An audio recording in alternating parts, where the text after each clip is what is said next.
bawat tahanan may laging nauuna.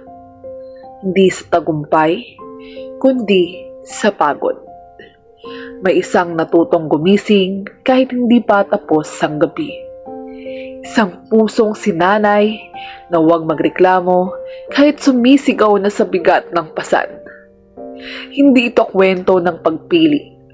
Ito ay sapilitang pagtanggap ng responsibilidad na hindi mo kailanman hiniling.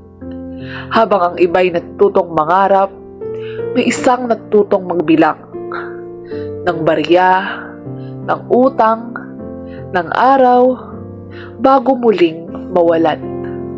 Sa bansang ito, ang kahirapan ay parang apelido. Pinapasa, minamana, at kapag ikaw ang nauuna, ikaw ang unang magdadala. Sa itaas, may mga bibig na busog sa pangako at mga kamay na naliligo sa pondo. Sa ibaba, may mga sikmurang kumakalam, pero sinasabihang magtiis muna. Magtiis hanggang kailan? Hanggang kanino? Hanggang sa tuluyang maubos ba ang sarili? Sa bawat taas ng presyo, may isang pangarap ang nauurong. Sa bawat balitang ninanakaw ang bayan, may isang katahimikan ang nadaragdagan. Hindi dahil wala kang boses, kundi dahil sanay kang maunang umunawa kahit ikaw ang lugi. May mga likod na hindi na marunong umupo, mga balikat na hindi na marunong bumitaw.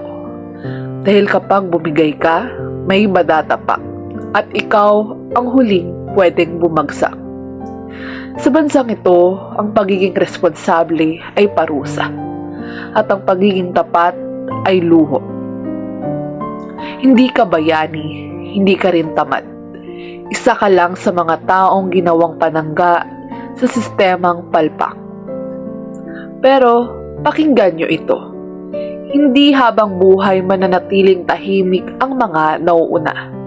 Darating ang araw na ang pagod ay magiging galit at ang galit ay magiging tinig.